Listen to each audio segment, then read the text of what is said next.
अस्सलाम guys, my name is Sarfaraz and you are watching my YouTube channel BSc nursing with Sarfaraz. तो guys, आज हम एक न्यू चैप्टर स्टार्ट करने जा रहे हैं फंडामेंटल नर्सिंग का, जो कि यूनिट नंबर 2 है, role of nursing in health care. मतलब कि नर्सेज का हमारे हेल्थ के सिस्टम में रोल क्या होता है, वो हम इस चैप्टर में डिटेल में डिस्कस करेंगे।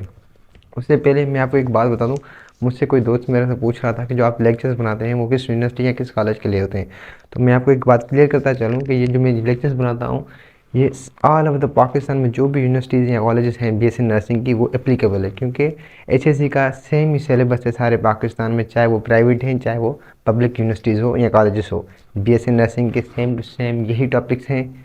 हाँ, आगे आगे पीछे हो सकते हैं चैप्टर वाइज, लेकिन सेम टू सेम है, यही लेक्चर्स हैं। डेफिनेशंस अलग हो सकती है, लेकिन the main theme meaning actually are the same. So हम डिस्कस करते हैं। इससे पहले अब जो स्पिंग आप चल रही है, ये ऑब्जेक्टिव हैं इस चैप्टर के। हम इसी ऑब्जेक्टिव्स की सीरीज से ही चलेंगे, सही है। ये ऑब्जेक्टिव्स ऑफ, इसको शॉर्ट स्क्रीन ले लें, हम चलते हैं, सही है। तो उससे पहले हम ऑब्जेक्टिव चलें, मैं आपको डेफिनेशन बताना ही चलता हूँ कि role of nursing in health care मतलब है क्या, हमें कैसे पता चले, सही है। सिंपल सी डेफिनेशन है, आपने इसे रिमेंबर करनी है। इसमें डेफिनेशन में है कि nurses are responsible for protecting their patients health and promoting general health. आपने ये सिर्फ बात याद रखनी है, जो नर्सेज होती हैं वो क्या है, वो रिस्पॉन्सिबल होती है अपने पेशेंट की हेल्थ को प्रोटेक्ट करती हैं। उनका काम होता है protection of their patients health and promoting, and वो क्या करती है, प्रोमोट करती है। क्या प्रोमोट करती है, जनरल हेल्थ के बारे में प्रोमोट करती है कि जनरल हेल्थ क्या है, और अगर जनरल हेल्थ नहीं है तो उसके नुकसान क्या होते हैं, ये नर्सेज का ही काम होता है। सेकंड नंबर पे, the help to prevent spread of illness.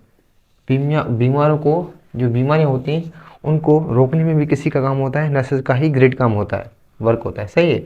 And work to diagnose patient, और वो पेशेंट को डायग्नोज करते हैं, उसको देखते हैं, सही है। And help him his recovery, और उसको उसकी रिकवरी में हेल्प करते हैं कौन, नर्सेज। तो ये मेडिकल फील्ड में नर्सेज का काम होता है। हम डिटेल में डिस्कस करेंगे कि कौन कौन से काम कैसे कैसे होते हैं। तो आपने ये सिंपल डेफिनेशन ऐसे याद रख लेनी है कि अगर कोई आपको पूछे role of nursing health care क्या है, तो आप इसको सिंपल डेफिनेशन ये बता दें, to protect the patients health, promote the general health and prevent the spread of illness and diagnose patient and help in his recovery। तो ये सिंपल आपने डेफिनेशन याद कर लेनी है, सही है। तो हम चलते हैं नेक्स्ट स्लाइड पे। हम सीरीज बाई ये जो चल रहा है ऑब्जेक्टिव, इससे हम चलेंगे, सही है। इसकी शॉर्ट स्क्रीन ले लें।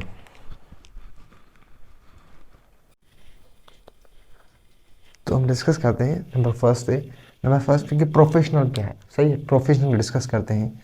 प्रोफेशनल में सिंपल याद रखने है कि a person who belongs to one profession is called professional.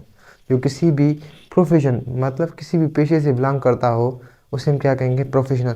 कौन से पेशे होते हैं, जैसे कि टीचिंग होता है, सही है। अगर टीचिंग में उस्ताद हैं तो टीचिंग, सही।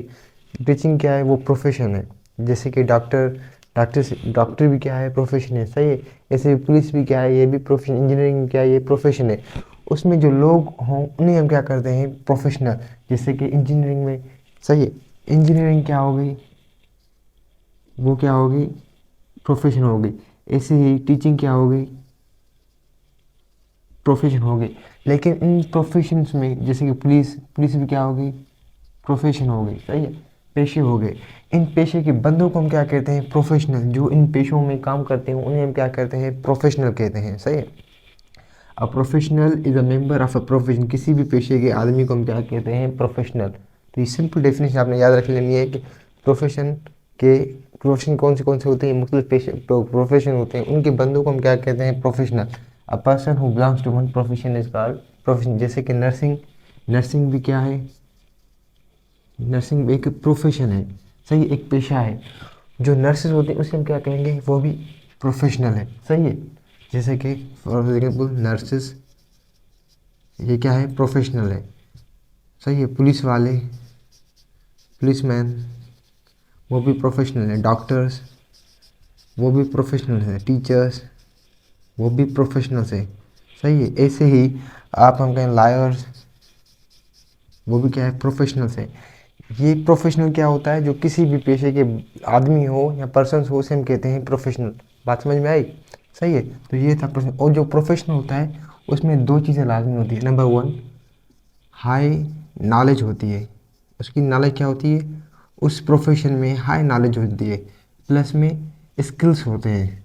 सही है, ये दो चीज़ प्रोफेशनल में लाजमी होती है, एक तो हाई नॉलेज होती है, दूसरी हाई स्किल्स होती हैं, तभी उसे हम कहते हैं प्रोफेशनल। किसी भी फील्ड में, चाहे वो इंजीनियरिंग हो, मेडिकल हो, वो टीचिंग हो, किसी भी फील्ड में वो क्या होता है, उसको तो एक हाई नॉलेज होती है और हाई स्किल्स होती हैं, उसे हम कहते हैं प्रोफेशनल। सही है, अब डिस्कस करते हैं कि प्रोफेशनलिज्म क्या होता है। अब जैसे कहते हैं it refers to the professional character, जो प्रोफेशनल कैरेक्टर को रेफ़र करता है, मतलब जो प्रोफेशन के कैरेक्टर हैं। फॉर एग्जांपल अगर टीचिंग है, वो एक प्रोफेशन है।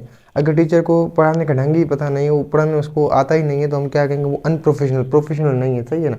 डॉक्टर है, अगर डॉक्टर, एक डॉक्टर खड़ूस से रूड डॉक्टर है, मतलब उसको डॉक्टर होने ही पोलाइट चाहिए, अगर वो पोलाइट नहीं है तो हम क्या कहेंगे, वो अनप्रोफेशनल, प्रोफेशनल नहीं है। प्रोफेशनल होता तो क्या होगा, पोलाइट डॉक्टर होता। सही है, इसीलिए हम क्या कहते हैं, professionalism, it refers to the professional character, जिसमें प्रोफेशन वाले कैरेक्टर हो, जिस भी प्रोफेशन से हो, उनमें वो कैरेक्टर से लाजमी होने चाहिए, या उसमें वो एट्रीब्यूट क्वालिटी हो, उसे हम कहते हैं प्रोफेशनलिज्म। या उसमें स्पिरिट हो, अगर एक उस्ताद है तो उसमें स्पिरिट, जज्बा हो कि वो टीचिंग सही तरीके से करें, उसे क्या कहेंगे, एक प्रोफेशनलिज्म उसमें है। सही है।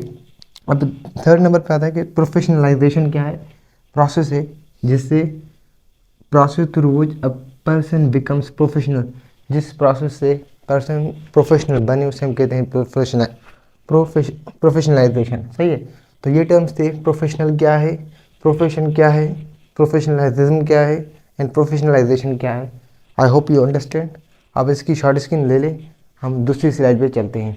अगर आपको किसी भी टॉपिक आपको समझ में नहीं है, आप कमेंट करके मुझसे पूछ सकते हैं।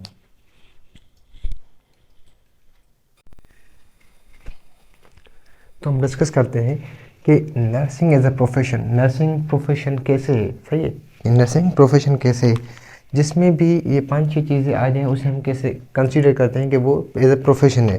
कैसे, नंबर 1 पे कि उसमें well defined body of specific and unique knowledge हो, जिस चीज़ में एक well defined and specific knowledge हो। जैसे कि नर्सिंग में हम 4 इयर्स क्या करते हैं, एक नॉलेज गेन करते हैं, प्लस 1 ईयर हम हाउस जॉब करते हैं, स्किल पे आता है। तो ये क्या है, ये एक स्पेसिफिक, एक ऑर्गेनाइज स्पेसिफिक नॉलेज है जिसे हम गेन करते हैं। तो इस ये किस कैटेगरी में आती है कि किसी भी प्रोफेशन में ये तो लाजमी होती है। सही है, ऐसे ही कोड ऑफ एथिक्स, मतलब एक प्रिंसिपल ऑफ अखलाकियात होते हैं हर प्रोफेशन में, तो नर्सिंग में भी कोड ऑफ एथिक्स हैं, हम पढ़ेंगे फंडामेंटल नर्सिंग में।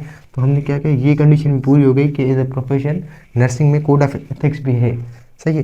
नंबर 3 पे कि उसमें ऑनगोइंग रिसर्च होती है, जो भी प्रोफेशन होता है, जैसे कि नर्सिंग में भी अभी भी रिसर्च चल रही है, तो इसलिए हम इसे कंसिडर करते हैं कि ये भी प्रोफेशन नर्सिंग है। सही है। नंबर 4 में कि वो ऑटोनॉमी, मतलब जो प्रोफेशनल्स होते हैं, जो प्रोफेशन होता है, वो ऑटोनॉमस भी, डिपेंडेंट, किसी के डिपेंडेंट ना होते हुए ऑटोनॉमस भी काम कर सकता है। तो नर्सेज जो होती हैं वो खुद भी काम करती हैं, सेल्फ डिसीजन भी करती हैं, तो इसलिए हम कहते हैं कि नर्सिंग भी प्रोफेशन की कैटेगरी में आता है। और 5th है कि recognize authority by professional group, किसी प्रोफेशनल ग्रुप से वो रिकग्नाइज होती हैं कि हाँ ये प्रोफेशन में इन्वॉल्व हो सकते हैं। सही है, तो ये सारी चीज़ें। और नंबर 6 कि वो सर्विस ओरिएंटेशन हो। सही है, मतलब वो सर्विस प्रोवाइड करे, जैसे कि पुलिस सर्विस प्रोवाइड करती है, सोशल, ऐसे ही डॉक्टर्स नर्सेज भी क्या करती हैं, सर्विस प्रोवाइड करती हैं। तो ये जी में 5-6 चीज़ें हैं, जिस चीज़ में आ जाए तो उसे हम कंसिडर करते हैं कि वो प्रोफेशन है। तो इसलिए नर्सिंग में भी ये सब चीज़ें आ रही हैं, तो हम कहेंगे कि नर्सिंग भी क्या है, नर्सिंग एज ए प्रोफेशन है।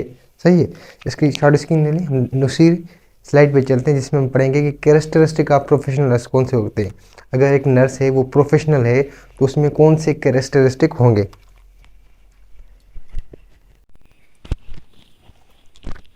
तो हम डिस्कस करते हैं कि कैरेक्टरिस्टिक ऑफ प्रोफेशनल नर्स कौन से होते हैं, कौन से कैरेक्टर्स प्रोफेशनल नर्स में होते हैं। जिसमें सबसे पहले नंबर पे आता है कि हॉनेस्ट, वो हॉनेस्ट होनी चाहिए। ये जो सब है, ये एमसीक्यूज भी आते हैं और एज अ क्वेश्चन भी बहुत दफ़ा रिपीटेड है, ये आता है। सही, आप इसको रिमेंबर कर लें कि वो नर्स क्या होनी चाहिए, ऑनेस्ट होनी चाहिए, केयरिंग होनी चाहिए, जो केयर प्रोवाइड करे।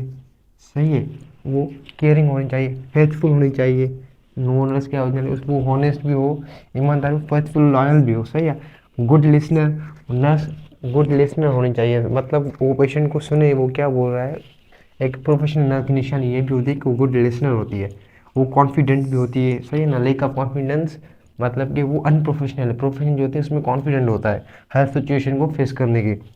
नॉन जजमेंटल, ये बहुत एम है, ये एमसीक्यू में जाता है कि नॉन जजमेंटल अनप्रोफेशनल नर्स होती है या प्रोफेशनल नर्स। तो नॉन जजमेंटल प्रोफेशनल नर्स होती है, जो प्रोफेशनल नर्स होती है वो नॉन जजमेंट मतलब जजमेंट नहीं करती चाहे जो भी पेशेंट हो। सेफ केयर प्रोवाइडर, वो सेफ केयर देती हैं, सही है। कॉम्पिटेंट होती हैं, ब्रेव होती हैं एंड पोलाइट, ये तो लाजमी है। अगर कोई डॉक्टर और नर्स पोलाइट नहीं है तो वो अपने पेशेंट को सही ट्रीट नहीं कर सकता, तो इसलिए पोलाइट होना लाजमी है, सही है। तो ये थे कैरेक्टरिस्टिक ऑफ प्रोफेशनल नर्स। अब हम ये लेक्चर इधर पे कंप्लीट करें क्योंकि रात बहुत देर हो गई, मैं ये लेक्चर नाइट में बना रहा हूँ, तो इसलिए हम अगला पार्ट बनाएंगे उसमें हम सिर्फ डिस्कस करेंगे कि कैरियर रोल्स कौन से होते हैं नर्सेज के। For example nurses after graduation क्या क्या अपने ग्रेजुएशन की डिग्री करने के बाद क्या क्या अप्लाई किस किस चीज़ में अप्लाई कर सकते हैं। For example as a research काम कर सकती हैं, as a teacher, as a manager, ये सारी हम डिटेल में डिस्कस करेंगे नेक्स्ट पार्ट में। अगर इस लेक्चर में आपको कुछ भी समझ में नहीं आया है तो आप कमेंट करके मुझसे नीचे कमेंट बॉक्स में पूछ सकते हैं। एंड तब तक के लिए अल्लाह हाफिज़। Please do like and subscribe my channel.